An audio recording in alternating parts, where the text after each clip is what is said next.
This talk is supported by Small PDF, the successful Swiss scale-up making PDF easy for over 1 billion people around the world since 2013. You may remember them from a previous podcast we hosted with their CEO, Dennis Just. Their mission is to make PDFs and life easy for people across the world, a mission made possible with their 90-plus amazing employees across Zurich, Belgrade, and Barcelona.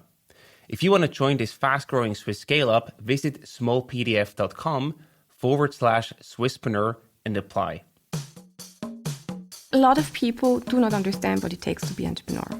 And you guys do a tremendous job in creating awareness, because I think a lot of people see maybe the 1-2 big stories and then they associate it with some Silicon Valley story that they have heard about before.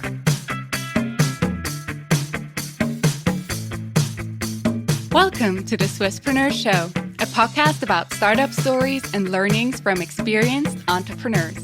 Here's your host, Sylvan.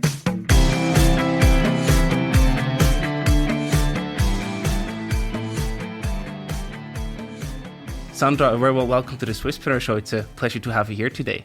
Hi, Silva. It's a great pleasure to be here. You're the co-founder and CEO at Futurae Technologies, a startup providing future-proof and user-centric authentication. Before we talk about your technology and your company, I want to start with your personal background. You studied international affairs, then went on to work for the World Economic Forum. So I wonder, what did young Sandra think her career was going to look like? I mean, my problem was that I always had so many interests that it was very difficult for me to choose one venue to go. Mm-hmm. That's why I was a generalist by default.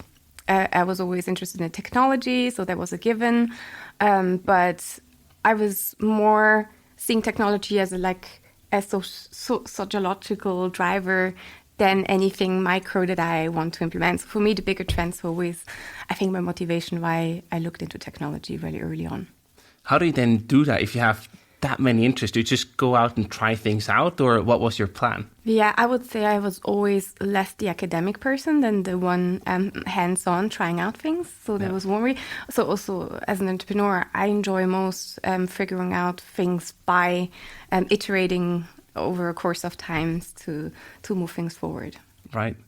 And then you actually also put your foot into the business world. In 2007, you started working for IBM. Was that sort of your start in the business, in the private sector world, or were there things that happened before that? Yeah, I mean, I wrote a thesis on infrastructure, how it's driving change in emerging markets. Mm-hmm. And so this was a topic that I was very, very interested in. I went very analytically into my choice of employer. I wanted to work in a global environment where I can also work in global projects, where I get to know the IT business end to end. So from software to hardware to infrastructure.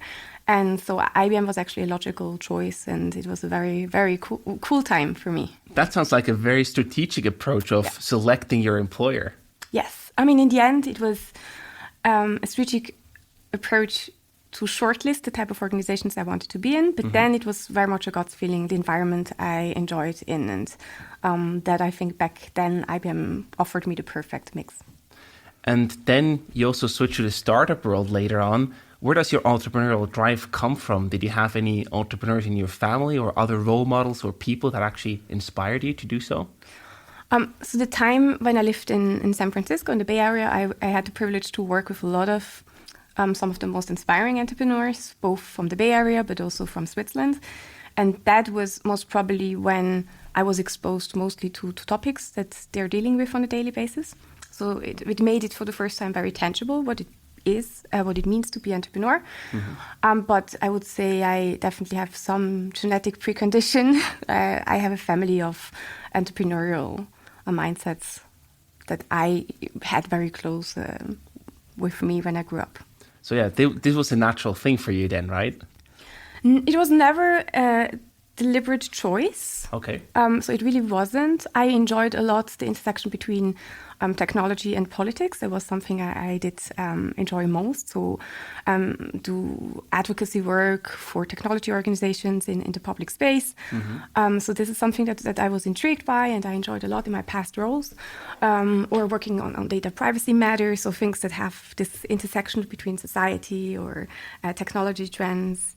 So it was never a natural choice, but I mean, as simple as it sounds, but it really happened to me. So then please tell us, because you focus on cybersecurity, how did you get interested in that topic in the first place? I saw throughout my career that IT security was always a bit the scapegoat for many things, so that were not done properly. So IT security was to blame.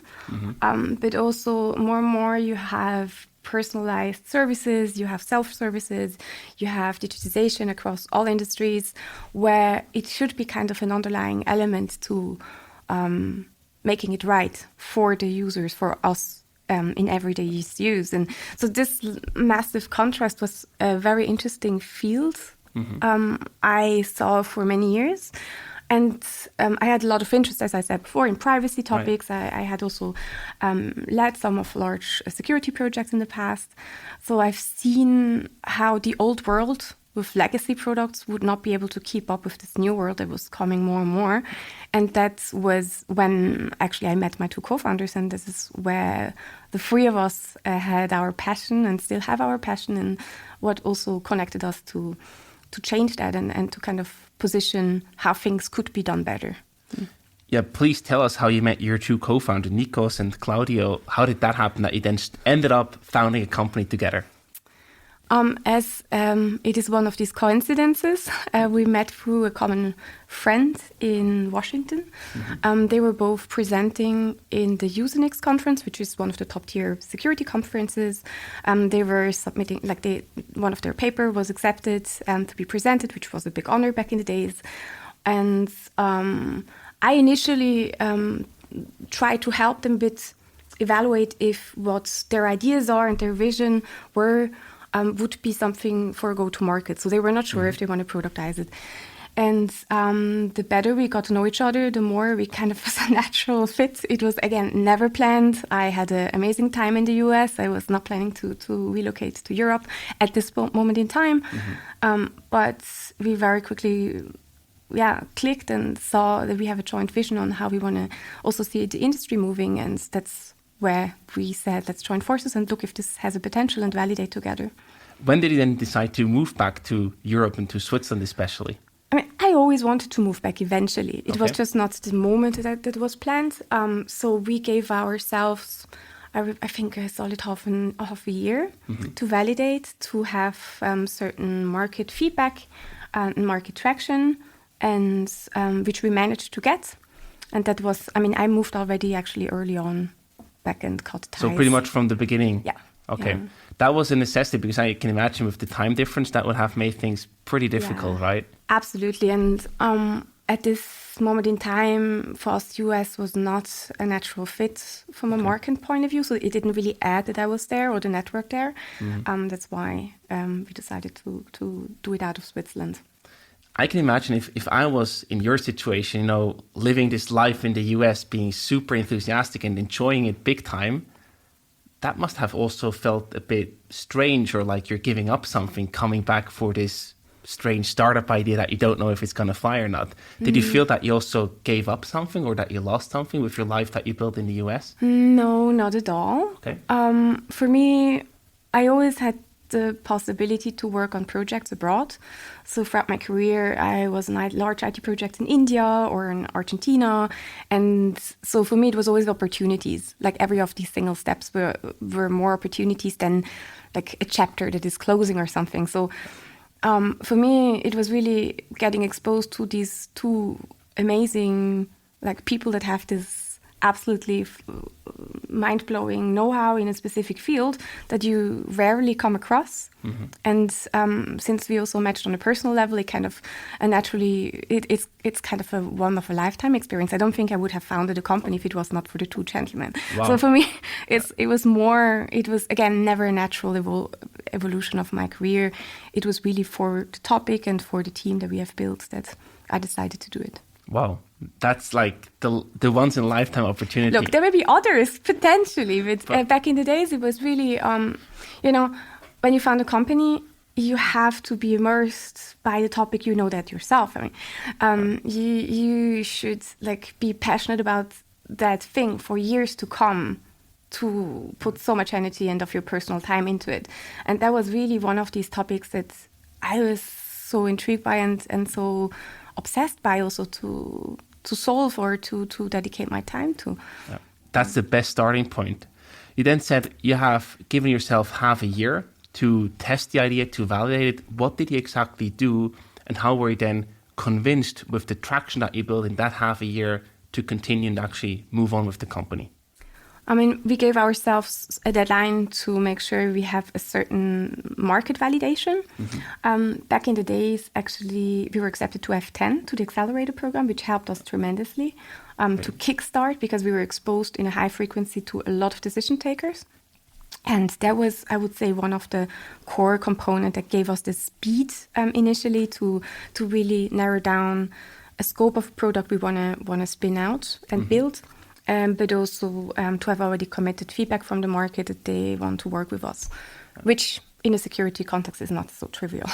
I can imagine. Yeah. And what were you exactly looking for? Did you sign any letter of intent? Did you already close any contracts? Or how did you validate your idea, basically? Yes, we had the luxury to close one large contract that year. Nice. And also a few letter of intent. Yeah. Yeah, that's strong traction right there. Yeah. Absolutely. And I mean, when we started, we didn't really know what worked. Like, one of our first projects were in a hospital. Okay. But then we were really quickly drawn into financial services. And this is also where we won our first customers. Fantastic. And tell us a bit more about the cybersecurity market back in 2016, because why was the timing right to get started in that year? What shifted? What sort of trends did you see up and rising? I mean, there were a few drivers. Definitely, it was the early days of cloud adoption to the extent we see today with Office 365 and the likes. So back then, the cloud was evil in financial services for many organizations. I can imagine, yeah. And also for many of our customers, we were the very first product that they deployed in cloud, which was not an easy thing necessarily. That's a big step to take. It's very big. A lot of conviction, like contract frameworks are not available because they don't have that concept of how to run cloud in their DNA. I would say mobile adoption is something that has been way longer ongoing, but definitely was also a contributing factor that things like SMS authentication is not considered as secure anymore by large influential organization. So many of the highly regulated markets understood you need to invest in some more modern technologies. Then you have the larger trend of digitization of processes, as I mentioned. So not only because of the pandemic, you have a lot of organizations that understood it's not nice to have a digital factory aside to try out digital processes and serving customers digitally. But more and more, really, decision takers understood it is the core of the future, how they're going to serve customers. And that's definitely something where they had to rethink entirely how do they do that in a secure way. What are potential dependencies they have not come across before, because it's a game changer. And last but not least, a regulatory environment, I would say. We had a lot of regulations, GDPR in the European Union, so where you are fined as an organization if you don't do things right, where you for the first time have to report when you have data breaches of personal data of your customers, which was not a given. It's still not a given in Switzerland. We come most probably next year to that point. PSD2 in financial services, where our topic was mandatory. So these are all, I think, drivers that, of course, played into our hands. You said it so easy on the side. It's a game changer, because the real game changer is you don't really do identity management yourself, but you actually build a whole platform around the topic. So please explain us a bit more what makes your platform so unique that it's actually a game changer. So we do only this small, innocent layer of strong authentication, transaction signing and fraud detection around that part. But it's actually, to a large extent, that little piece or that little layer that causes a lot of friction for users. So think of yourself when you have issues, when you have a new smartphone, you should get access again to your bank account, to your online retail shop. Difficult, And it's not working. Because that's one of these window of opportunities for criminals to get into, of course, if you don't do security right. And so this small layer of authentication typically causes, in, I would say, more old school ways of doing it, over half of all the support problems that those companies face. So it's a massive issue in the industry. Again, induced from security, but of course the users are frustrated, and it has repercussions on the relationship with the customers and ratings on the stores of apps and online shops, etc., etc. So it's really one of these topics that causes a lot of friction. And as you rightfully so said, we don't do identity management. We're sitting on top of the identity that allows us to do things in a privacy-preserving way, because we never know at no point in time who the actual users are that we process the payment for, or who we support authorizing to get access to some sensitive information. And I guess... And this allows us to do a lot of interesting things, because we do not know. Yeah. I guess due to that setup, that you don't have the personal data associated with your platform, you're actually allowed or even capable of collecting way more data around everything that's going on, right? I mean, it's data we collect that is in a hashed form, so we do not know in absolute term how it's related to each other or who it is linked to, but it allows us definitely to do things like preemptively inform type of customers about potential fraudulent activities or anomalies that we detect, again, before they potentially can detect it, because we can cross-correlate some of the information. And that's the power of it. But that's something also customers can choose to do or not. So we're really, from that point of view, privacy first is what matters. Right.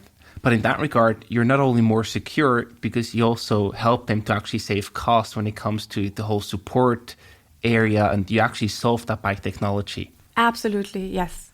And we have a lot of different options how you can embed what we do. So you can embed it as so-called SDKs into existing business apps. You can do that as standalone authenticator apps. You can do that with hardware tokens. So we have a really broad range to serve some of the very tech-savvy users.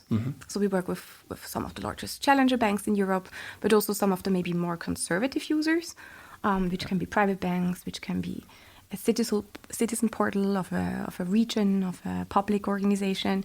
So we really want to make life simple for the whole scale of people that use online services every day. Exactly. And that laser focus on the platform approach that you have, was that always there from the beginning, or did you step by step also, develop that and emerge into this laser focus?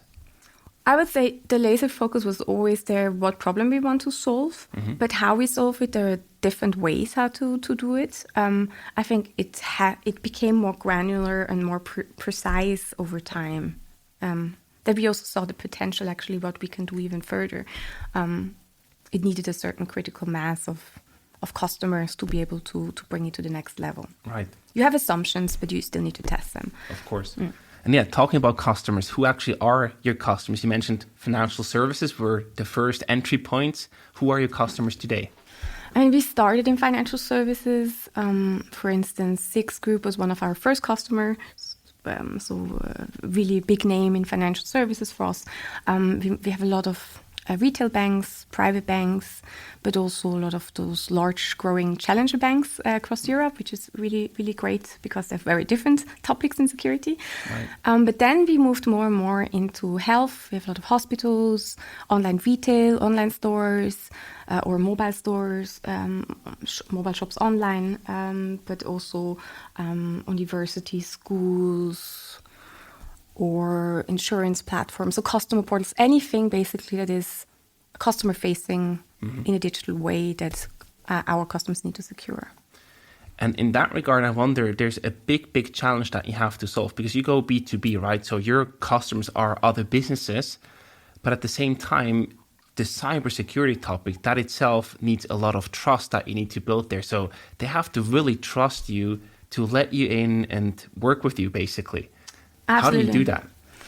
I would say one of the topics what customers tell us is definitely that we have some of the most talented people in the industry. Most with academic background in that specific area, but also with a lot of industry background, which is very difficult to find. So you want to have some people like this close by in one way or the other. And we also not I would say if you look at our team, we're not a typical software vendor that is very good in selling and PowerPoint, but really we have some of the best people also in support. Like you get a qualified person that is picking up the phone and instantly checking what has to be solved. It's not like the Beta or Gamma Liga, right. But it's really the top guys. And this is something that in security, it's a small ecosystem, so word spreads, and I think we have a very good reputation in that space, and this is also nice. And what role does Switzerland as your headquarter play in that regard? I mean, Switzerland has a great reputation, right, when it comes to security and other things. Does it help you in any way as a company? I mean, for some region, it might be geopolitically helpful. Okay. Like we have some customers in the Middle East, but on the other hand, it's also a lot more challenging to build a security company out of Switzerland.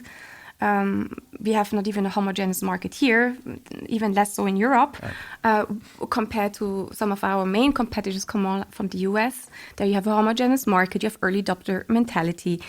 We did have neither of those components. So I would say, me personally, it's for me an important topic to invest into a thriving security ecosystem, and I want to see a lot more successful tech companies, specifically in security, coming out of Switzerland, because I agree with you. I think it's a very strong brand and we should leverage it further. But if you have not even the largest entity of Switzerland, because they're more and more international corporates, so decision-taking is sometimes in the US, and guess who they go for? The American products that they know for. Of course. So it's not even the local brands that often work with local technology. And that's a bit, I think, also a forgone chance for us as a location to have value generated locally, that a lot of young companies are forced to first move abroad to find some big name customers before they get some sort of credibility in the local market. Right. I mean, that was also a big challenge for you in the beginning, right? As a startup, a new company, how can you start acquiring big clients, well-known financial institutions, etc.?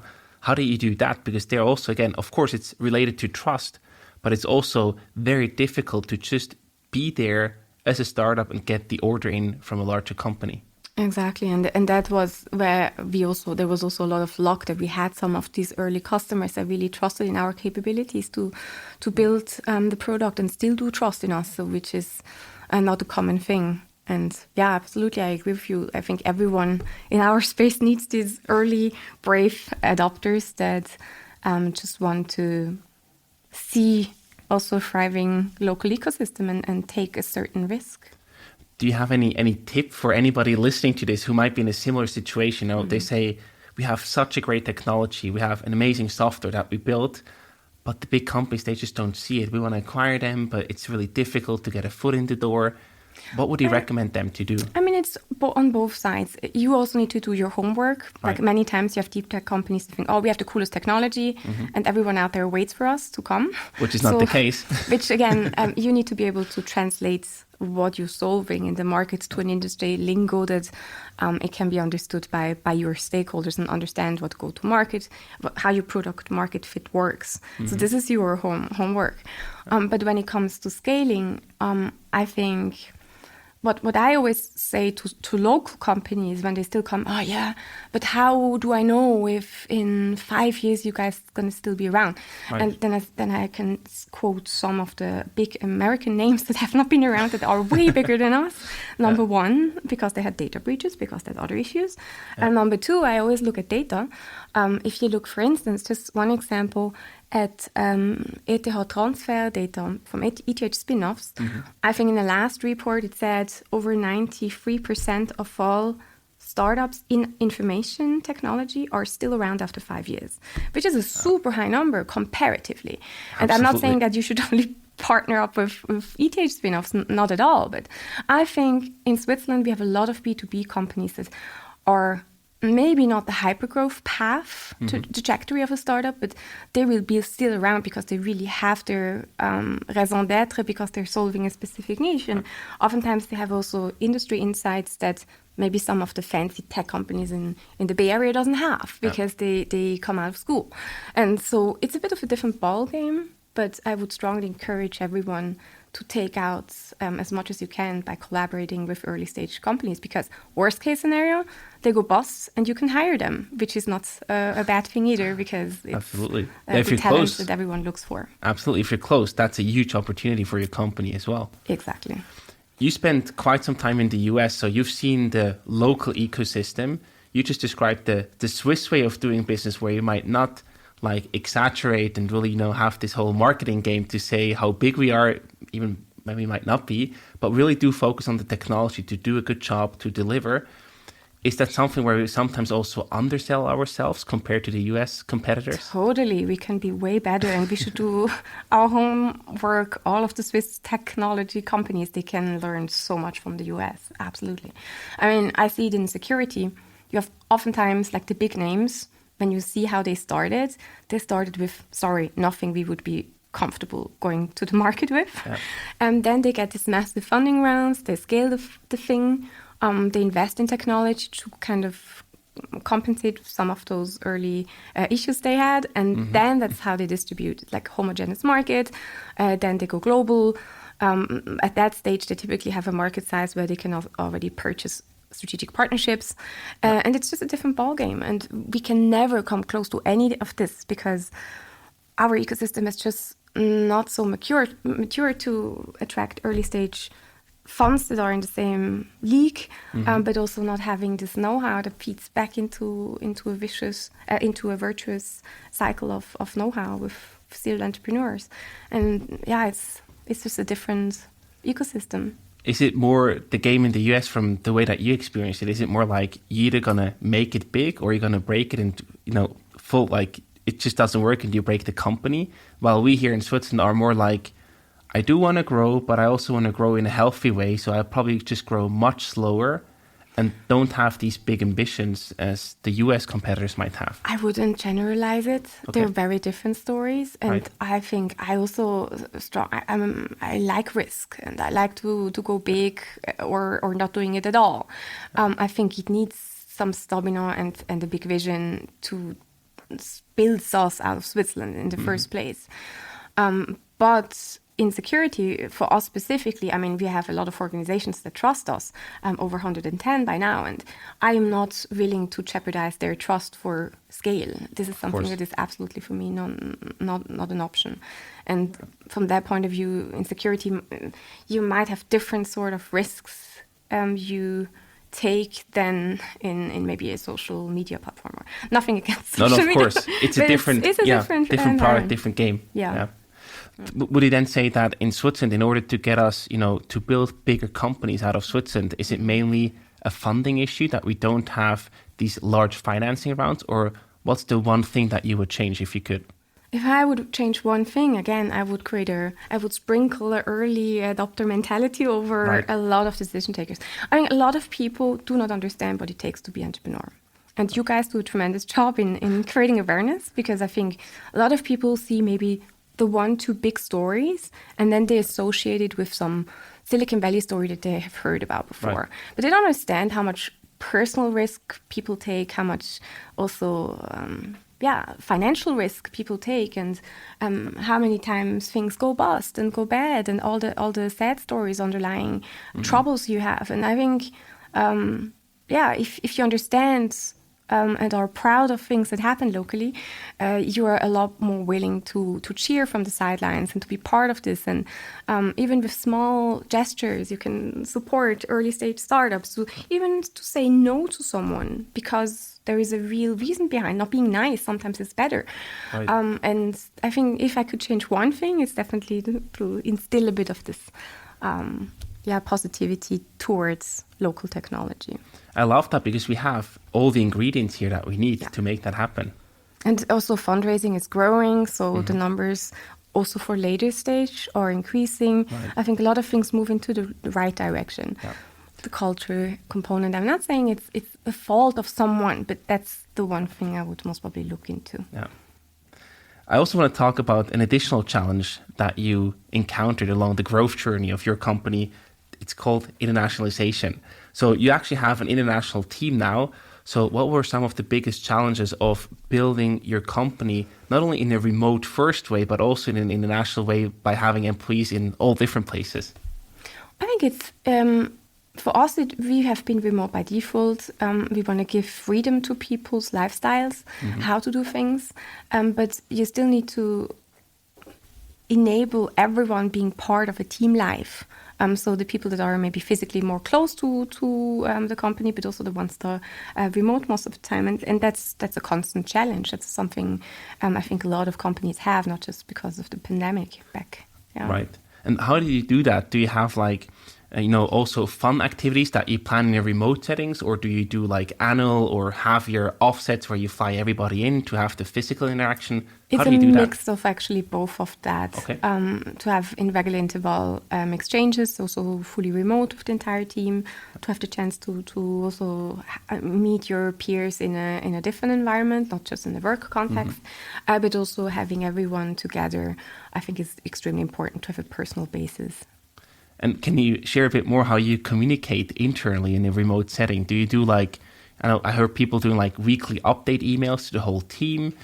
What works best for you to also ensure the communication in a remote first setup? We have different formats the team leads amongst themselves have different things that work out.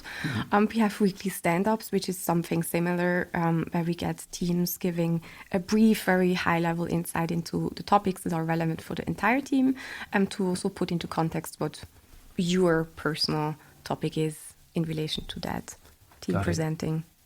Yeah. And anything on top of that, where you do all hands, or where you re-emphasize the vision and the goals that you set for the company or something like Absolutely. that? Absolutely. On top of that, we have town halls in a regular interval where we go deeper with topics. We have a lot of education sessions, be it on privacy topics, on security topics, on latest trends.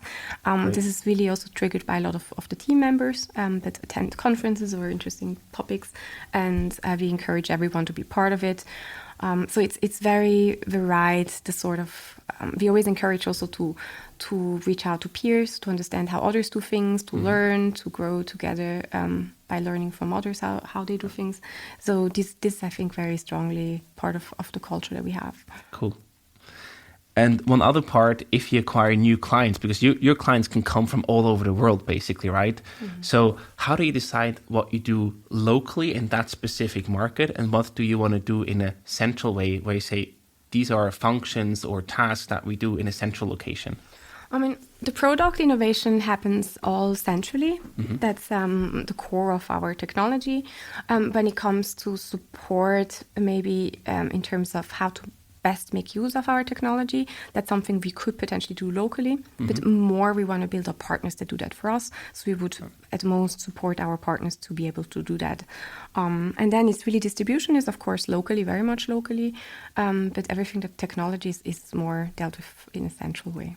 And how do you do that, the sales part? You mentioned the importance of partners. Do you do most of the sales still on your own with your own sales team, or do you already rely on partners to sell your software? It's always depending on the industry and on the geography. But we move more and more to fully partner. That's definitely most appealing.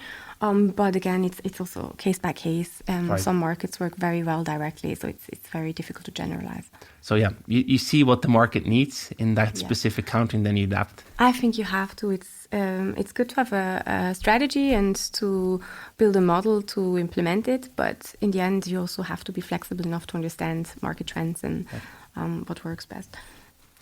And if you look at your current numbers, you said 110 companies are using your platform. You're being used in more than 40 countries, which is crazy if you think about that. Most probably more than that. We don't even know at times where across the world users use us. Yeah. And the most mind-blowing thing for me was you have 100% satisfaction rating. It sounds so fake. How is that possible? Yeah. Maybe I have to explain. We do second-level support or third-level support. So we are never the ones picking up the telephone of like an online retailer that a user who has an issue.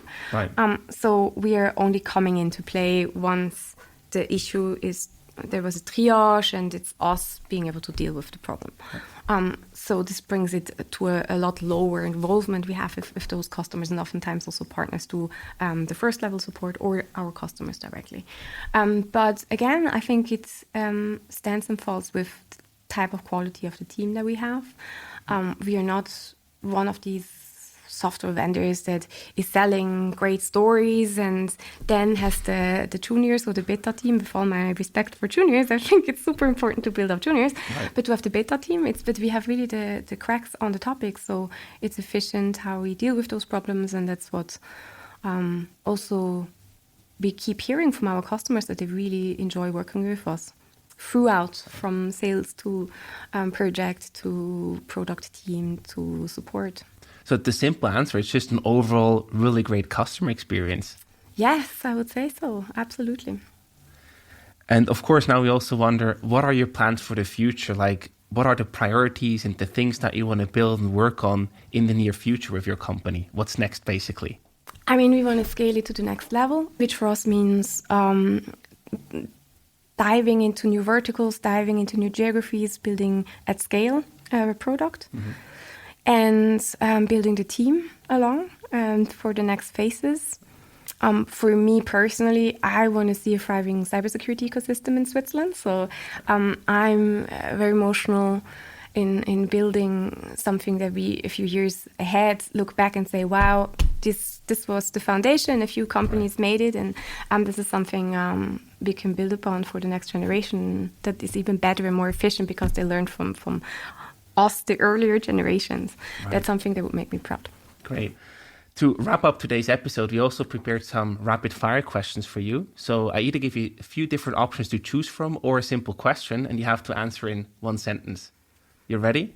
Okay. The first one, how many hours of sleep did you get last night? There was a storm, maybe 6 hours. Yeah, a storm is not good for sleep. What makes you smile? A lot of things. I mean, we smile. We have a very bad company culture when it comes to jokes. Like there's nothing too dark or. Well, I mean, I guess all these intelligent employees, they come up with the cool stuff. Also the funny jokes. Of course, of course. Yeah. Yeah. I think that's a very good environment. What helps you to relax and recharge? A lot of my friends do very different things than tech, and I need that contrast in my life. Great. And where do you go to think if you have a big problem to solve? My terrace. Great. Ideally coupled with some sun, I guess. Yes. Even rain, it's fine. Okay, doesn't matter. It gives me the necessary distance to things. Great. And the last one for you, when was the last time you actually changed your mind on something?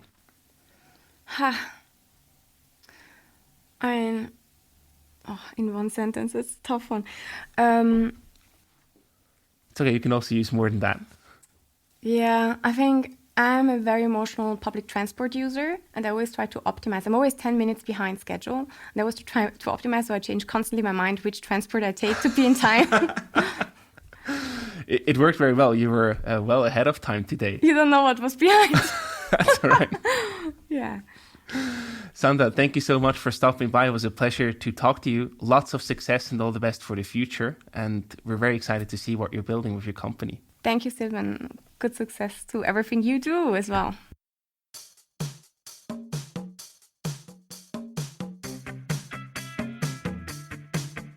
We hope you enjoyed today's episode. If you did, you can support us by rating our show on Apple Podcasts. This way, we can reach an ever-growing number of aspiring entrepreneurs.